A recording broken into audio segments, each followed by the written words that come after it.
Hoy, como ustedes saben, ya hemos estado en el libro de Mateo, en ese evangelio grandioso de Mateo, y nos encontramos en el capítulo 16 de Mateo.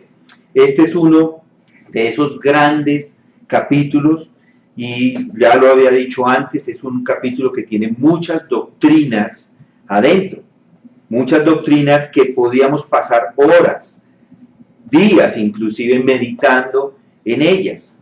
Las palabras de Jesús que encontramos allí nos confrontan con lo que creemos acerca de la verdad. Allí encontramos, por ejemplo, como vimos la semana pasada, la gran declaración de Pedro, de quién es Jesús. Pedro lo declara allí. Y cuando le hicieron la pregunta, o Jesucristo le hace la pregunta a Pedro, y le dice, ¿y vosotros qué decís que soy yo? Así le hace la pregunta a Jesucristo, y Pedro responde. Respondiendo, Pedro dijo, tú eres el Cristo, el Hijo del Dios viviente. Qué declaración tan grande, y cómo nos regocijamos la semana pasada de entender lo que esas palabras significaban. Hoy tenemos otro tema. Hoy tenemos otro tema algo similar. El tema de hoy es el Evangelio.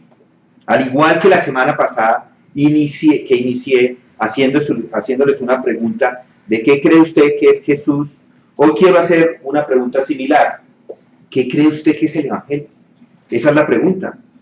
Y por esto hago una pregunta porque es una continuación un poco de lo que estuvimos viendo la semana pasada. Está en la misma sección. Y quiero que lo piensen bien. Quiero que lo piensen bien antes de responder. ¿Qué cree usted que es el Evangelio? ¿Qué cree que es el Evangelio? Cuando hacemos estas preguntas a las personas, hay algunas respuestas, diferentes respuestas. Algunos dicen, no tengo ni idea. No tengo ni idea qué significa. Ni siquiera sé qué es esa palabra. Es la primera vez que la escucho. Y puede ser. Es una palabra, Evangelio, que no utilizamos en el español comúnmente. Si una persona no es creyente, probablemente nunca ha escuchado Evangelio, o si lo ha escuchado, ni le interesa ni sabe de qué se trata. Si nadie le ha explicado qué es el Evangelio, pues no sabe qué es. Es claro. Algunos otros puede que tengan una idea vaga de lo que es el Evangelio, y a ellos quiero decirles y pedirles hoy que preste atención, porque vamos a hablar de eso, vamos a hablar acerca del Evangelio. Algunos otros de ustedes que ya son maduros en la fe, pongámoslo así, no solo conocen la palabra, sino conocen lo que Evangelio significa, la entienden perfecta, la usan en su vocabulario, saben de qué se trata y responden. Por ejemplo, el Evangelio son las buenas nuevas, y el Evangelio son las buenas nuevas, lo son. O puede decir el Evangelio son las palabras que encontramos en las Escrituras. Y sí, allí está, en las Escrituras está el Evangelio. O el Evangelio es el plan de Dios para salvar a las personas. Y es cierto, es el plan de Dios para salvar. Otros pueden decir, el Evangelio es el sacrificio que hizo Jesucristo en la cruz. Y es cierto. Otros dicen, el Evangelio es el Nuevo Testamento, las palabras que encontramos en el Nuevo Testamento. O, más particular, los primeros 4 libros del Nuevo Testamento. De hecho, son 4 evangelios. Cada uno de estos apóstoles o de los escritores de los evangelios están allí, los 4 primeros libros del Nuevo Testamento. Algunos otros pueden decir, el Evangelio son las enseñanzas de Jesús. Otros pueden decir, son los milagros de Jesús, más todo lo que él decía acerca de él. Y podemos seguir diciendo una cantidad de afirmaciones, muchas de ellas que son verdad, y otras de pronto hay que darles un poco más de matiz para saber si son las verdades acerca del Evangelio. Pero yo le hago la pregunta hoy a usted otra vez. ¿Qué cree usted que es el Evangelio? ¿Para usted qué es? ¿Qué respondería si en este momento alguien le preguntara qué es el Evangelio? Probablemente lo entienda, probablemente lo responda muy bien. Y particularmente si estuvo en la clase del martes de esta semana que estuvimos hablando del Evangelio, del evangelismo. Puede que usted sea creyente, puede que lo haya entendido con claridad, haya creído en el Evangelio, pero puede que no lo exprese con las palabras correctas. Es posible, es una probabilidad que no lo tenga tan claro en su mente. Algunos piensan que el Evangelio es una manera de apaciguamiento o de apaciguar a un Dios aireado. Y de hecho, se lo digo, todas las religiones del mundo, menos una, dice que el Evangelio es una forma de apaciguar a un Dios aireado por el pecado. Como no hay claridad, bien clara, debería estar muy claro esto del Evangelio en la vida de los creyentes y en la vida de todo el mundo debería estar. Hoy Dios nos ha dado un texto que está en Mateo 16 para que hoy entienda con claridad el Evangelio y que se confronte frente a él. Esa es la idea. Yo les voy a dar mi definición del Evangelio. El Evangelio es la forma como alguien puede estar bien con Dios. Es la forma como alguien puede estar bien con Dios. Ese es el Evangelio. ¿Y por qué es importante? ¿Por qué una persona tiene que estar bien con Dios? Primero, porque para usted es importante, para todo hombre es importante. ¿Por qué? Porque nadie viene a la salvación sino por el Evangelio. Usted mismo necesita el Evangelio, necesita conocerlo para poder entrar al camino o al reino de los cielos. Es importante también para el evangelismo. Asimismo, nadie viene a los pies de Cristo si no es por el Evangelio. Entonces, para poder comunicarlo apropiadamente, necesita conocer el Evangelio. Y además, es importante conocer el Evangelio para que no sea un insolente. Y ya veremos, ya hablaremos en unos minutos a qué me refiero con esto. El Evangelio es la noticia que trajo Jesús de cómo alguien puede restablecer la relación con un Dios, con Dios que se ha roto, esa relación se ha roto. El Evangelio es esto, Dios. Dios es santo y perfecto. Y Dios puede, para poder relacionarse con las personas, deben estas personas ser lo mismo, santas y perfectas. Pero ¿qué encontramos? Que el hombre no es ni santo ni perfecto. Y es por eso que vino Jesucristo. Jesucristo vino a este mundo para limpiar al mundo de pecado. Y para que todo el mundo que crea en Él reciba la justicia de Dios en ellos. La justicia de Cristo en ellos para que Dios los pueda ver santos y perfectos. De esta forma, todos aquellos que han depositado la fe en Cristo son salvos. Son salvos y son justos. Cuando Dios ve a estas personas por medio de Jesucristo, es como si los viera por medio de un prisma. Es decir, que se distorsiona el pecado del hombre para que Él los vea santos y perfectos. El Evangelio entonces es la forma como alguien puede estar bien con Dios. Algunos dirán, bueno, si ese es el tema que vamos a tratar hoy, pues yo ya lo tengo chuleado, yo ya me lo sé, yo sé que es el Evangelio, hace años me lo explicaron, lo tengo claro, usted me lo acaba de explicar en una frase, ya está. Voy a apagar mi computadora en este momento y mi televisión, yo ya sé que es el Evangelio. Espere un momento, no tan rápido.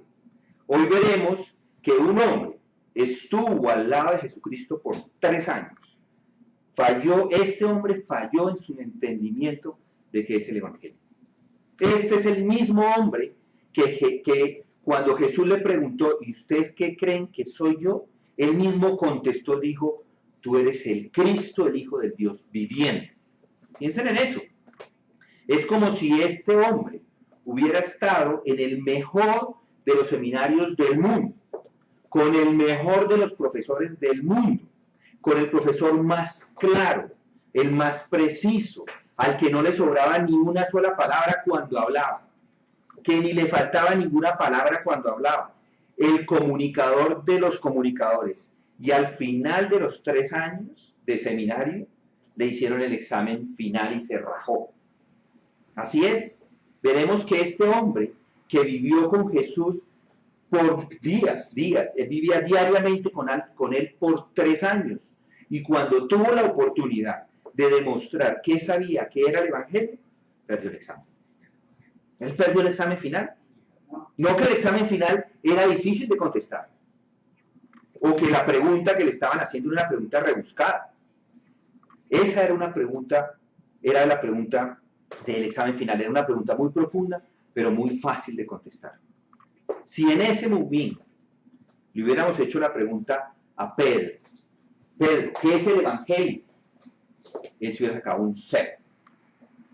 Por eso, no apague su computadora, porque puede que usted esté en el mismo lugar y necesite clarificación acerca de qué es el Evangelio. En el Evangelio de Mateo encontramos claridad, encontramos esa claridad. Allí veremos cuando Jesús le habla a los apóstoles, le está hablando a los discípulos. Pedro está ahí, Juan, Jacobo, Andrés, Felipe, están todos ahí cerca.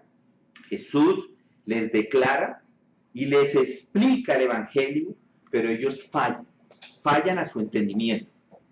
Y piensen en esto, si ellos fallaron, ¿podría ser también que usted falle? Los creyentes no necesariamente entienden todos los caminos de Dios. Hay un entendimiento que es por medio de la iluminación del Espíritu Santo en su palabra y que yo espero que usted entienda hoy. El propósito de hoy es que su palabra, que la palabra de Dios le hable a los corazones a cada uno de ustedes. Esto no es para los demás, esto es para usted hoy, no es para que otras personas entiendan, es que quiero que usted lo entienda. Algunas veces los creyentes insisten en que lo conocen todo, pero no es cierto, ya se lo dije. Por eso es que vamos a ver hoy qué es lo que dice su palabra acerca del Evangelio. Y nuestro estudio lo he dividido en 2 puntos.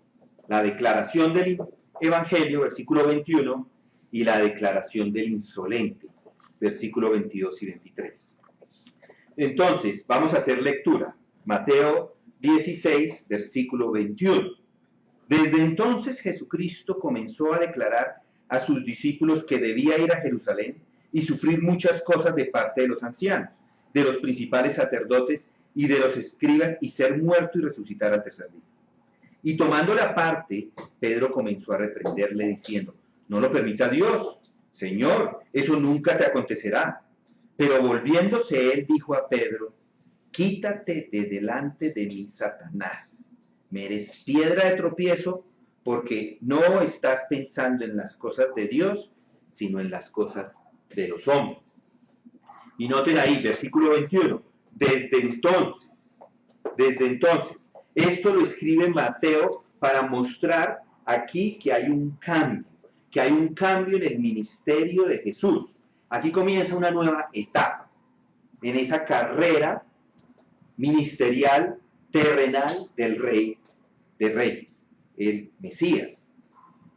Para aquellos que nos gusta el ciclismo, o que lo practicamos, o que de alguna forma lo vemos por la televisión, este es el inicio de una nueva etapa. Y para dar inicio a esa nueva etapa, el autor del Evangelio, Mateo, usa esas palabras. Desde entonces, son las mismas palabras que él también utiliza en Mateo 4:17 para iniciar el ministerio público de Jesús. Entonces, inician en 4:17 el ministerio público de Jesús y pone esas palabras desde entonces, y ahora lo que hace en Mateo 16:21 dice desde entonces, para mostrar que esta es una nueva etapa en el ministerio de Jesucristo. Esta nueva etapa ahora es una etapa privada. Él ya no va más a las multitudes. Y si recuerdan, lo estuvimos estudiando y lo hemos estado estudiando. Ya por estos días vemos que esa oposición a su ministerio mesiánico ha aumentado cantidades. Hay una oposición feroz. Los dirigentes judíos están detrás de Jesucristo. Entonces, desde este momento, el ministerio público está casi cerrado. y le está dando paso al ministerio privado de Jesucristo. El ministerio público está, como muchas empresas hoy, en cuarentena. Así quedó el ministerio público.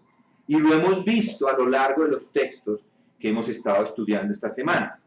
Y hemos visto cómo ese ministerio público se va apagando y cómo el ministerio privado se va encendiendo y va tomando más relevancia.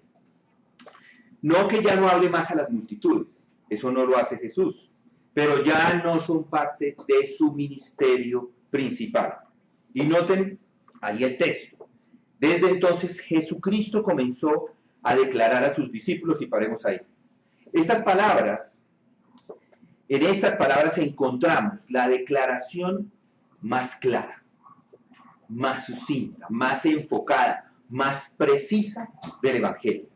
Es el resumen, es un resumen claro de una verdad, y de la verdad de cómo una persona puede estar bien con Dios. Esta es la verdad del Evangelio. Allí la palabra declarar, esa palabra declarar significa mostrar o hacer ver.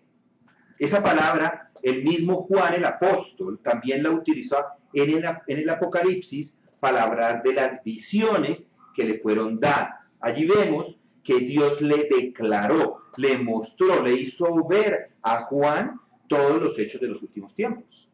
Ahora, este verbo lo que sugiere, por lo tanto, no solo es una simple comunicación, no solamente les dejó las palabras ahí y ya, no es simplemente una comunicación de información, sino también es la explicación. Esto no es un telegrama que 10 palabras y ya estuvo. Esto, además de las palabras, hay explicación, y eso hace referencia a esa palabra declarar. En estas pocas palabras que encontramos aquí en el versículo 21, vemos de manera profunda la descripción del plan de Dios para la salvación de una persona. Acá encontramos un resumen claro y sucinto del plan. Aquí encontramos el Evangelio. Y ese plan es este, que por medio de la muerte, resurrección y ascensión de Jesucristo, una persona puede entrar al reino de los cielos. No son palabras nuevas tampoco para los discípulos. Jesús ya había sido claro con los discípulos acerca de que debía morir. ¿Recuerdan Mateo 12:40? Estuvimos estudiando ahí. Porque estuvo Jonás en el vientre del monstruo marino 3 días y 3 noches. Así estará el Hijo del Hombre 3 días y 3 noches en el corazón de la tierra. Eso hace referencia a que él debía morir y resucitar. Juan 2:19 dice, Jesús respondió y les dijo, destruid este templo y en 3 días lo levantaré. Debería morir.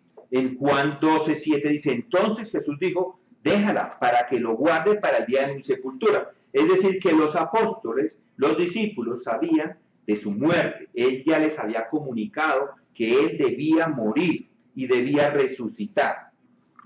Y miren lo que dice ahí el texto. Comenzó a declarar a sus discípulos que debía. Esa palabra es muy importante, que debía. Este verbo no es un deseo, no es un ideal a cumplir o un pensamiento. Esta palabra es clave para entender el texto. Él debía morir. Yo le hablo a usted ahora. Si lo que piensa del ministerio de Jesús no incluye su muerte, no incluye la comprensión de esa muerte sustitutoria penal que él padeció, entonces no ha entendido el Evangelio de Cristo. Si no incluye una comprensión de la muerte sustitutoria penal, tampoco puede entender la naturaleza del hombre. Si no comprende la muerte sustitutoria, no puede entender el pecado y su necesidad de redención. ¿Qué es la muerte sustitutoria de Cristo? Es que Él muere en su lugar. Él va a la cruz por usted. Y toda la ira de Dios cae sobre Él.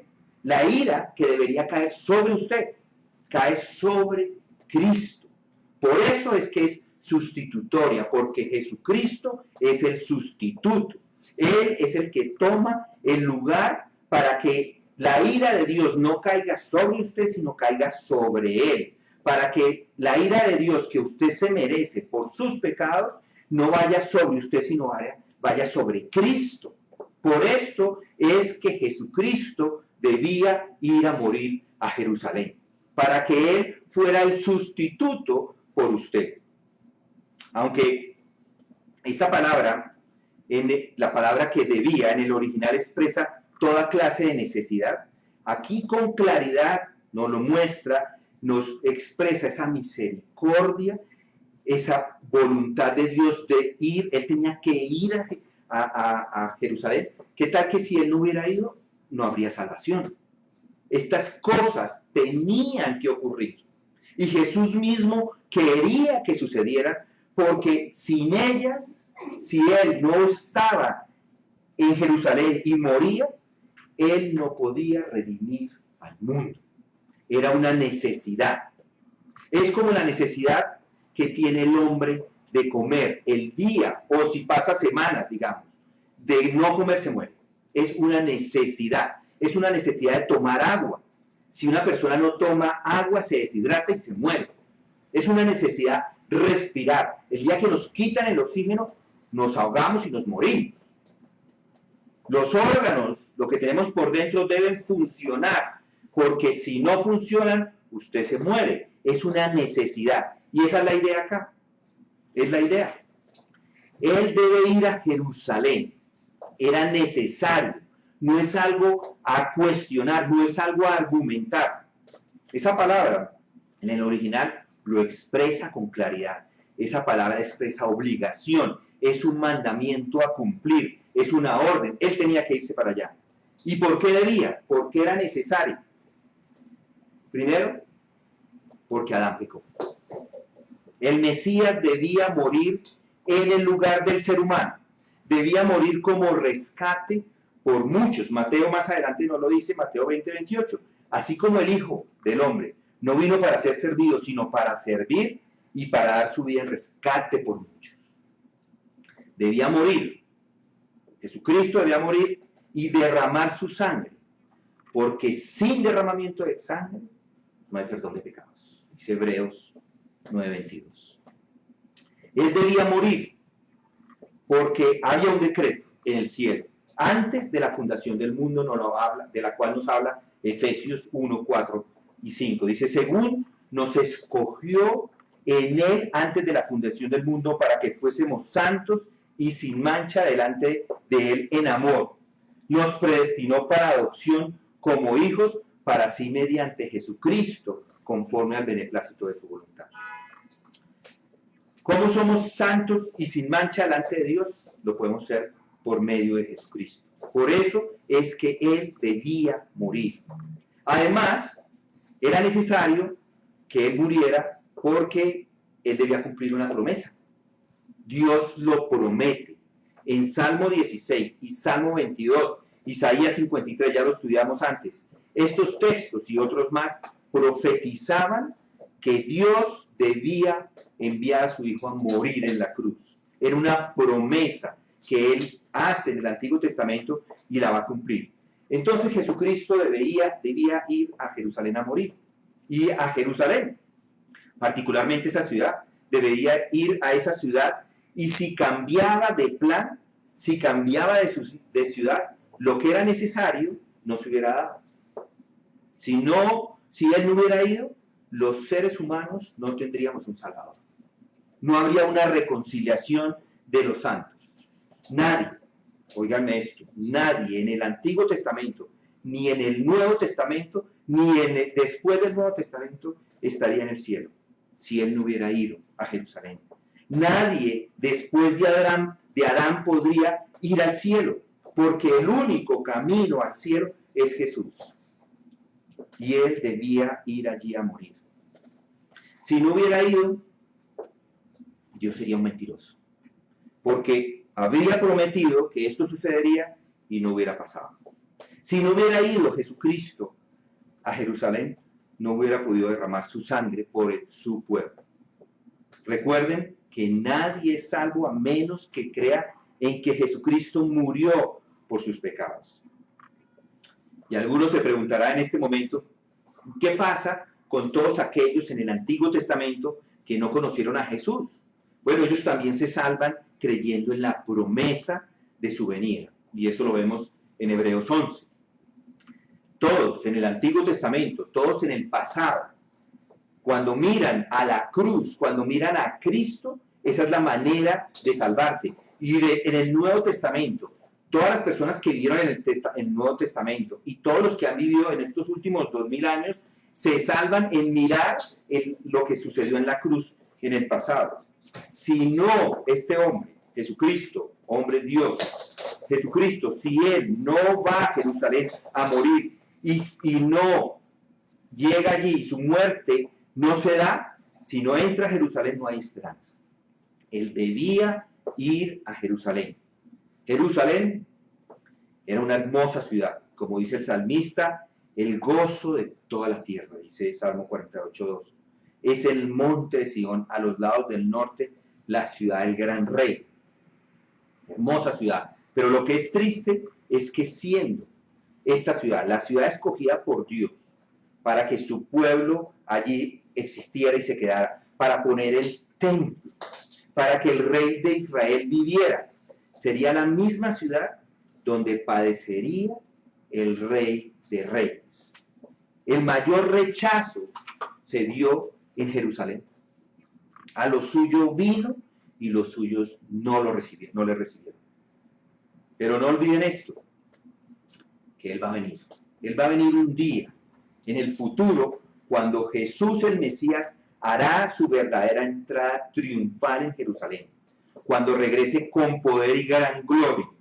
Cuando esto suceda, se cumplirán las palabras del profeta Isaías cuando dijo: vendrán a ti iluminados los hijos de los que te afligieron, se postrarán a las plantas de tus pies todos los que te despreciaban, y te llamarán ciudad del Señor, Sión del Santo de Israel.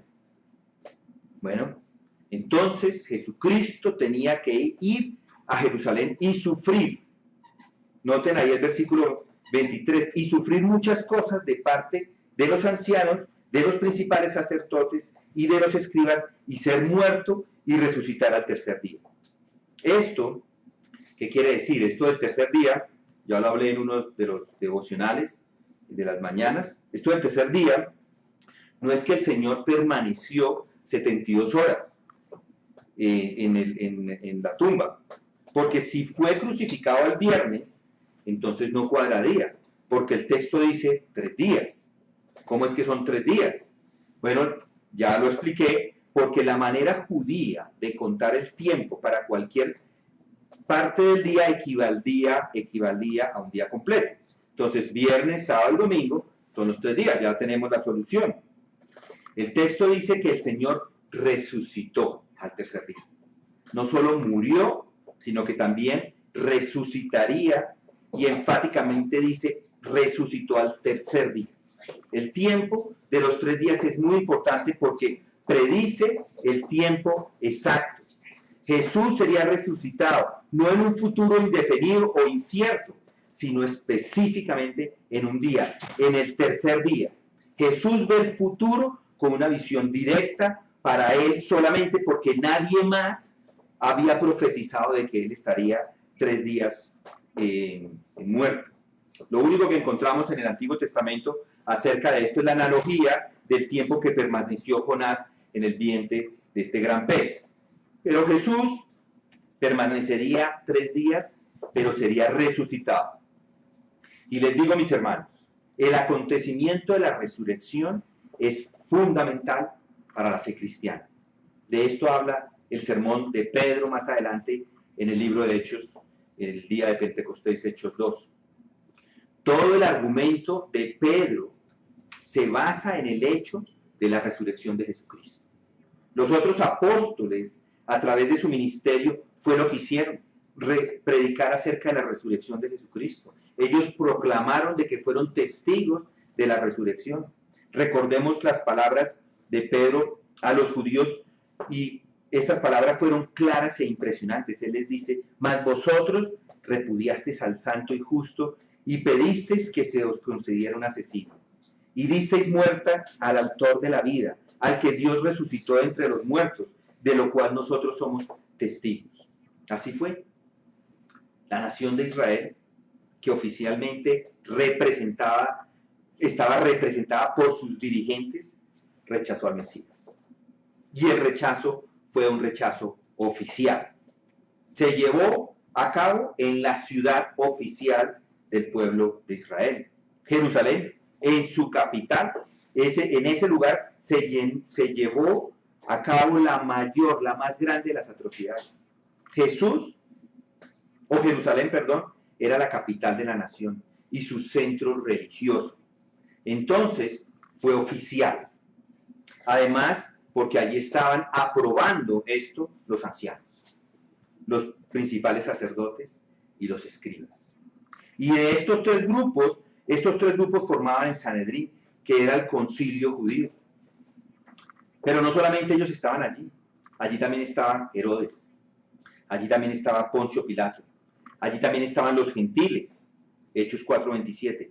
De hecho, toda la humanidad estuvo representada en Jerusalén para condenar a muerte al Salvador. Los hombres le mataron, pero Dios le resucitó de los muertos, Hechos 13:30. Dios, habiendo resucitado a su siervo, le ha enviado para que os bendiga, a fin de apartar a cada uno de vosotros de vuestras inequidades. Entonces, resumiendo, Mateo, aquí el autor, nos dice que Jesús les declaró el Evangelio, se los explicó. Primero, era necesario que Él muriera en Jerusalén, el lugar ordenado por Dios para su muerte. Y si recuerdan, Lucas 13:33 dice: sin embargo, debo seguir mi camino hoy, mañana y pasado mañana, porque no puede ser que un profeta muera fuera de Jerusalén. Él tenía que morir en Jerusalén.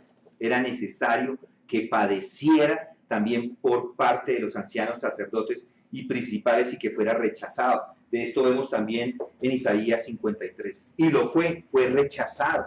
Era necesario que muriera, no de una muerte por haber hecho alguna fechoría, sino debía morir porque era el plan de Dios. Y murió. Hechos 2:23 nos dice: varones israelitas, escuchad estas palabras.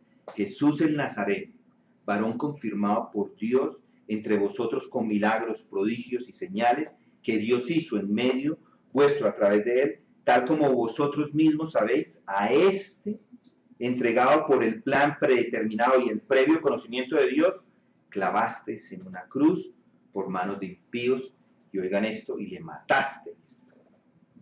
Era necesario resucitar. Él debía resucitar al tercer día. Él había muerto. Y es lo que sucedió. Y es lo que nos explica 1 Corintios 15 y nos lo explica también Hechos 2.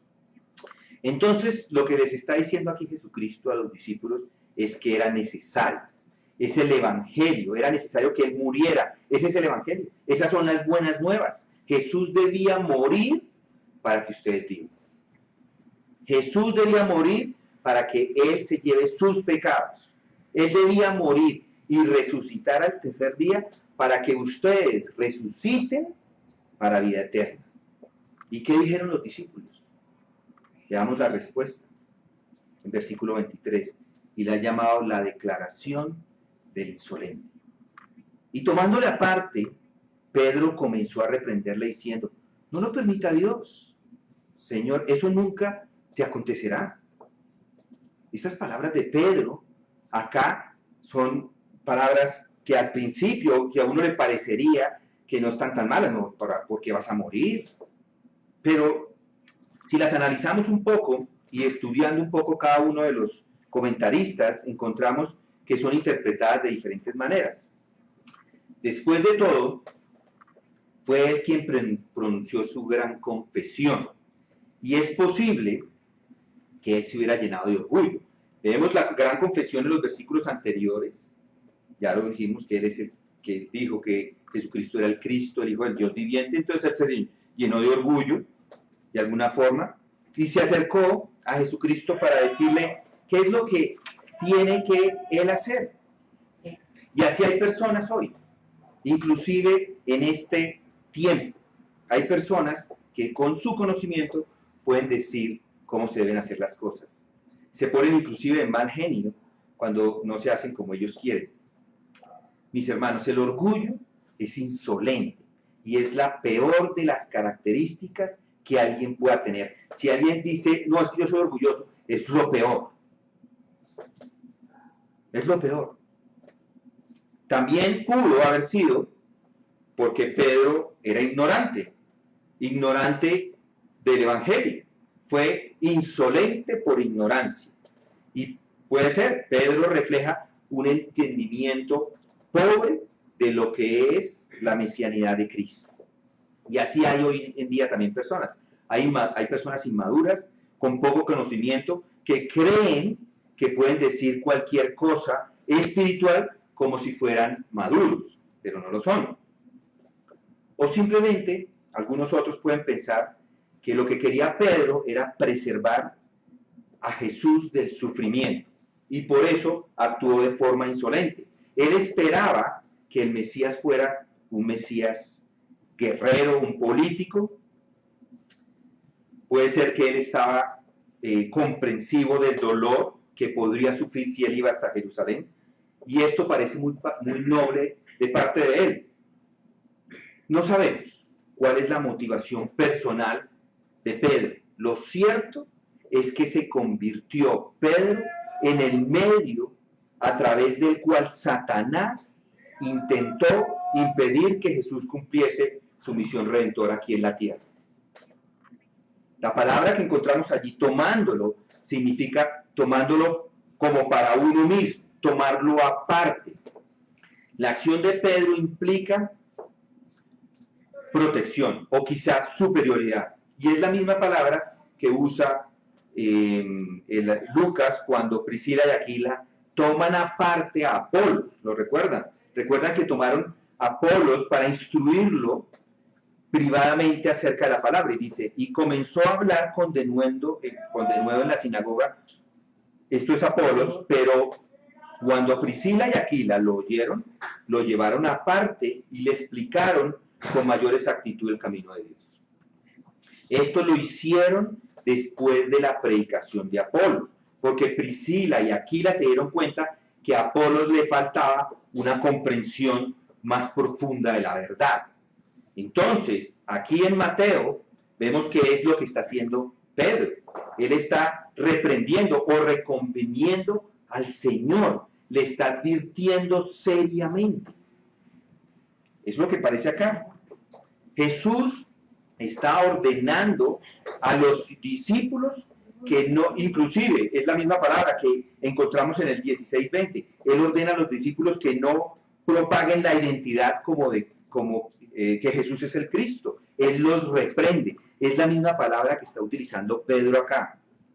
Y noten otra palabra interesante, volviéndose. Si se toma literalmente ese volviéndose, del versículo 23, es claro que Pedro se encontraba detrás del Señor, intentando llevárselo para darle sus propias instrucciones. Está detrás y está como empujándolo o llamando la atención de él. Piensen en esto. Qué insolente, ¿no les parece? Decirle a Dios qué es lo que debe hacer. Las instrucciones de Pedro estaban vacías de discernimiento.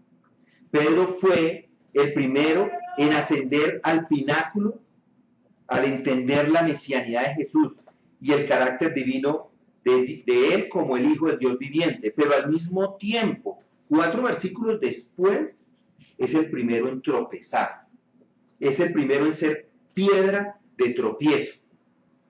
La gran paradoja es que el principal de los apóstoles, el líder del grupo, fuera capaz de reproducir la experiencia que el mismo Jesucristo tuvo al momento que fue tentado por Satanás. Mateo 4:4. La frase, y allí encontramos, no lo permita Dios, Señor, eso nunca te acontecerá, Señor, ten compasión de ti, en ninguna manera te acontezca, es verdaderamente interesante. Algunos lo traducen, Dios no lo quiera, Señor. Dios tenga misericordia de ti. Quiera Dios en su misericordia librarte. Y es más, Pedro añade una petición o deseo que es enfático. En ninguna manera esto te acontezca. La expresión en ninguna manera es una doble negación, que en el griego significa nunca jamás. Literalmente Pedro está diciendo, eso jamás te pasará a ti. Esas palabras nos muestran que Pedro no había entendido que el Mesías era un Mesías perdonador. Probablemente él pensaba que él veía al Mesías como un político o no como un gran perdonador. Pero aún no había comprendido el significado de Isaías 53. Por sus llagas seremos curados. Era un hombre ignorante en ese momento. Era un hombre insolente que se había dejado usar por Satanás. Sin embargo, en unas pocas semanas después, vemos que Pedro lo entendió y da uno de sus más grandes sermones jamás predicados. El apóstol Pedro proclamaría el mensaje de la muerte que él mismo aquí en Mateo 16, 22 intentó evitar. Esa expresión, en ninguna manera esto te acontezca, es muy enfática y puede traducirse, esto no te sucederá bajo ninguna circunstancia. Pedro, de manera vigorosa, objeta la declaración del versículo 21, que debía sufrir y morir en la cruz que dijo Jesucristo. Y es una ironía, piensen en eso, que se encuentre aquí diciendo estas palabras.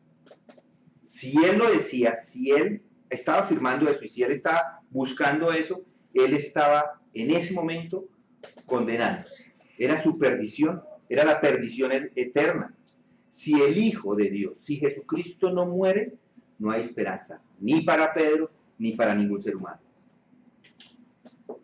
Entonces, hay algunos como Pedro, muy orgullosos, actúan como él, dicen qué es lo que tiene que hacer Dios o cómo se debe manejar las cosas espirituales. Algunos con un poquito de conocimiento ya creen que se las saben todas. Inclusive tienen un orgullo tan grande que se sienten por encima de Jesucristo. Y miren lo que dice el versículo 23. Pero volviéndose, él dijo a Pedro, quítate de delante de mí, Satanás, me eres piedra de tropiezo. Piensen cómo se sintió Pedro en ese momento. A primera vista, la intención del discípulo no solo parecía honorable, sino también amorosa. ¿No les parece? Pero la respuesta de Jesús fue una respuesta punzante, fue una respuesta devastadora. Jesús interrumpe a Pedro y le dice, no lo deja ni terminar ni siquiera las palabras, antes de que continúe le llama, usted es un portavoz de Satanás, usted es un heraldo de Satanás. Satanás, recuerden, es el adversario de Jesús. Inclusive, Jesús casi dice las mismas palabras en Mateo 4:10 cuando fue tentado. En esa ocasión, Satanás se fue de aquel lugar, dice el texto de Lucas, pero así se haya ido, Satanás continuó tentando a Jesucristo todo el tiempo y de todas las formas. Ahora, en este momento, Satanás está utilizando a Pedro. Está utilizando a Pedro para que le diga a Jesús que ese plan que tiene es un plan difícil, que es un plan exigente, que no lo tome. Yo le ofrezco un mejor camino, un camino que es superior a Dios. Y eso es básicamente lo que está diciendo Pedro. Está diciéndole al Señor, mi camino es mejor que el tuyo y que el del Padre. Y recuerden, este es el mismo apóstol que acaba de confesar a Jesús como el Mesías, el Hijo del Dios viviente, y ahora mismo, en este mismo instante, le está contradiciendo. Este es el mismo Pedro que fue inspirado por Dios para que diera esa gran confesión y que ahora es inspirado por Satanás para tentar a Jesucristo. Piensen en esto, mis hermanos. Si tal cosa le pudo haber pasado a Pedro, ¿no podría pasarle también a usted, que sea usado por Satanás? Usted puede ser un cristiano que exalta a Jesús con su boca, que cree en el plan de Dios, que entiende el Evangelio, que cree en las promesas, que cree en el rescate de Dios, que está convencido de la redención, que ha creído en la cruz, que ha creído en la muerte sustitutoria. pero puede ser inducido a ensalzar el plan de Satanás. Tenga cuidado. Por eso les dije, no apague su computadora. Quiero que escuche esto usted hoy, porque cuando sigue su propia sabiduría, en lugar de la dirección del Espíritu Santo, puede caer. Aunque con mucha energía se puede pensar que se ha colocado al lado de Dios como un igual, puede ser usado como el enemigo. Puede pasar. Aquel que vea a Jesús o aquel que vea a Dios como su cuate, como su pana, como su compadre, puede encontrarse sin saberlo poniéndose de cuate de Satanás o de parce de Satanás. Jesús supo que Pedro estaba siendo usado por Satanás, que tras de las palabras de Pedro eran las palabras de Satanás, y por eso es que lo condena así. Y Satanás quería, su intención era que ese camino a la cruz se interrumpiera. Él quería quitar la cruz, porque él se opone a la cruz con todo su ser. Por esto es que los hijos espirituales del diablo, los que son incrédulos, consideran la cruz de Cristo como locura y tropezadero. Y Satanás sabe que la cruz es el lugar en donde el hombre es liberado del pecado y es liberado de la muerte.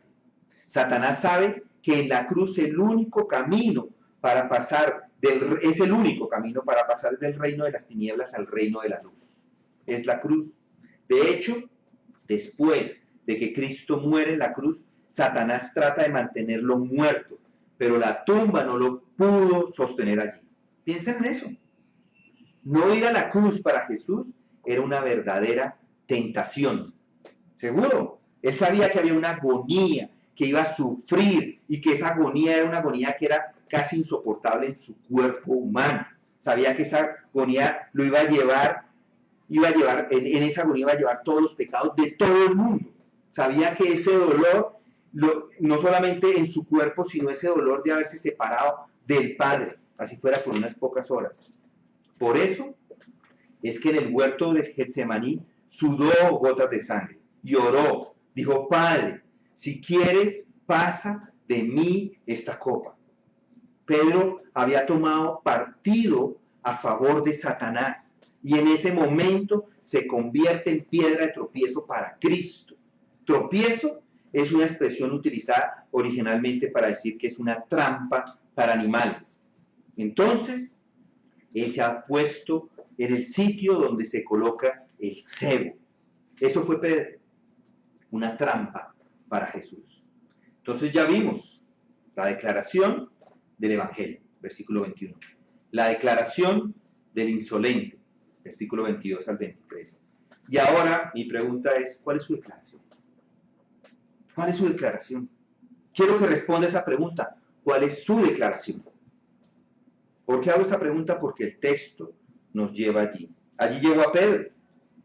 ¿Por qué no estás pensando, noten ahí el texto, en las cosas de Dios, sino en las cosas de los hombres? Esa es la pregunta para Pedro. Y yo es la pregunta que le hago a usted. La misma pregunta. ¿Por qué no está pensando en las cosas de Dios, sino en las de los hombres? Pedro, por estar pensando en las cosas de los hombres, cayó en la trampa de Satanás. ¿Y por qué cayó? Porque no estaba poniendo la mira en las cosas del cielo, sino en las cosas de los hombres. ¿Y usted? ¿Qué dice usted? El ser humano está caído y es pecador. Sus caminos no son los caminos del Señor. Sus cosas no son las cosas de Dios. Y puede que, como Pedro, se encuentre razonando en su propia mente finita y pecadora, y poniéndose a favor de Satanás y oponiéndose a Dios. En el momento en que Pedro confió en lo que le parecía sensato, no pudo ver la sensatez de Dios. Él no se sometió a la dirección del Padre. Pedro perdió la perspectiva del Padre. Pedro estaba pensando como un hombre, no redimido y carnal, y resultó poniéndose en enemistad contra Dios. Cuando los creyentes se centran más en su dolor actual, cuando se centran más en la angustia, cuando se centran más en el sufrimiento, que Dios le ha permitido en su perfecta voluntad son presa fácil de las trampas de Satanás. Y hasta pueden convertirse en trampas para atraer a otras personas o retirar a otras personas de mirar a Cristo. Santiago lo dice: tened por sumo gozo, hermanos míos, el que os halléis en diversas pruebas, sabiendo que la prueba de vuestra fe produce paciencia, y que la paciencia ha de tener su perfecto resultado para que seáis perfectos y completos sin que os falte nada. Bienaventurado el hombre que persevera bajo la prueba, porque una vez que ha sido aprobado, recibirá la corona de la vida que el Señor ha prometido para los que le aman, dice Santiago 1 y 12. Mis hermanos, de las palabras que nos deja aquí Mateo, podemos aprender varias lecciones que son importantes. La primera es que el camino de salvación es el camino de Dios, no es mi camino. Es el camino de Dios descrito por Él y no hay otro. Por tanto, la persona que insiste en su propio tipo de salvación está errada. Va a llegar allá y se va a dar cuenta que entra no al reino de los cielos, sino al reino de las tinieblas. Llegar a Dios con sus propias condiciones, si llega a Dios con sus propias condiciones, se va a encontrar oponiéndose a Dios y alejándose de Él. Los caminos de los hombres nunca llevan a Dios. Y rechazar el camino de la cruz es rechazar a Cristo. No importa lo que haya confesado, no importa en la familia que haya nacido, no importa lo que usted diga con su boca, si usted no ha confesado a Cristo, si usted no ha recibido, no le ha recibido a Él, no ha entendido el Evangelio, no está en el camino de Cristo. Pedro falló, pero al mismo tiempo, el mismo Pedro, semanas más tarde, le cayó el 20, entendió, él mismo predicó en Pentecostés, dijo, y él mismo llevó nuestros pecados en su cuerpo sobre la cruz, a fin de que muramos al pecado y vivamos a la justicia, porque por sus heridas fuiste sanado. ¡Qué palabras las de Pedro! A usted también le puede caer el 20 y entender que no es su camino, sino es el camino de Cristo. No es su religión, sino no es cualquier religión. No es la religión. No es el camino de una religión, es el camino de Cristo. Otra lección importante que podemos aprender es que hay dolor al tiempo que Dios nos va refinando. En Mateo 16:24, un versículo adicional dice, y entonces Jesús dijo a sus discípulos, si alguno quiere venir en pos de mí, niéguese a sí mismo, tome su cruz y sígame. Él llama, Jesús, a sus discípulos a participar en los sufrimientos de su cruz. Ellos deben negarse a sí mismos y tomar sus propias cruces. No hay obediencia a Cristo sin cruz. Dios quiere que sus hijos sean oro puro espiritual. Él quiere que quitarle a cada uno esa basura del pecado. Él quiere quemar toda esa basura. Él quiere fundirlos como se funde la plata. Él quiere probarlos como se prueba el oro. Y así es. Hay dolor al mismo tiempo que Dios nos está refinando. Otra lección es que si usted sigue el ejemplo de Pedro en Mateo 22, la está embarrando. Si quiere embarrarla, no se someta al plan de Dios y sométase a su plan. Eso sería todo lo que tiene que hacer. De esta forma sería una piedra de tropiezo. Entonces mi pregunta a ustedes, ¿cuál es su declaración hoy? ¿Cómo responde a lo que acabamos de estudiar? Hay solo dos caminos. O usted pone los intereses en las cosas de arriba o los pone en las cosas de este mundo. Escoge el camino. O escoge el camino de Cristo, que es el camino de la salvación, o escoge el camino del mundo, que es corrupción y muerte.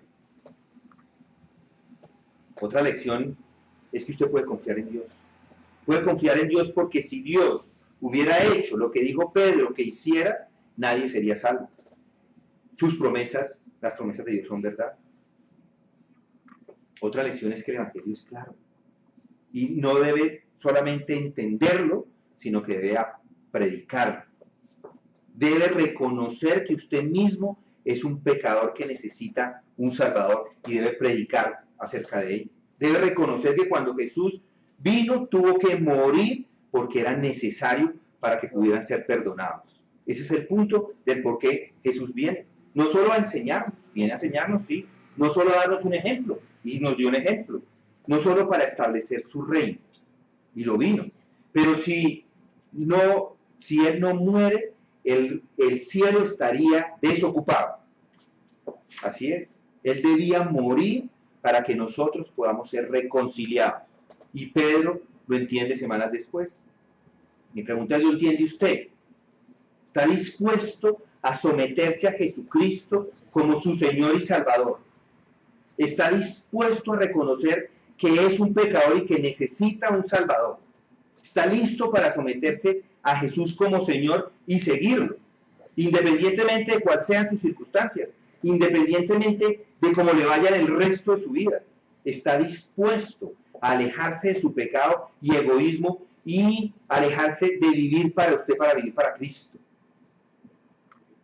Está pensando en vivir para Él, sin importar lo que digan las otras personas, sin importar cualquier cosa que se le atraviese. Ese es el plan de Dios, ese es el plan de salvación de Dios.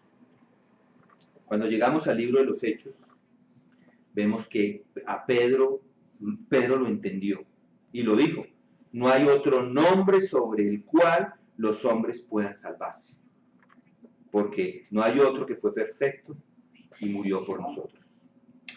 Vamos a orar. Padre, muchas gracias por enviar a tu Hijo a morir por nosotros. Gracias, Señor, porque tu compromiso fue perfecto para lograr que el plan del Padre para nuestra salvación se diera. Gracias por su sumisión, la sumisión perfecta de Cristo, que podemos aprender, Señor, de Él, que podemos aprender acerca de su plan. Gracias, Señor, por la crucifixión. Gracias por su muerte. Gracias porque, Señor, este ejemplo nos ayuda a entenderlo mejor y a seguir y a vivir para ti. Padre, oramos para que no buscamos nuestras cosas en este mundo, sino pongamos los ojos en las cosas de arriba. No busquemos nuestro bienestar o nuestros caminos, sino, Señor, pongamos toda nuestra mente mejor en tu gloria. Esa es nuestra oración en este día y es en el nombre de Cristo Jesús que oramos.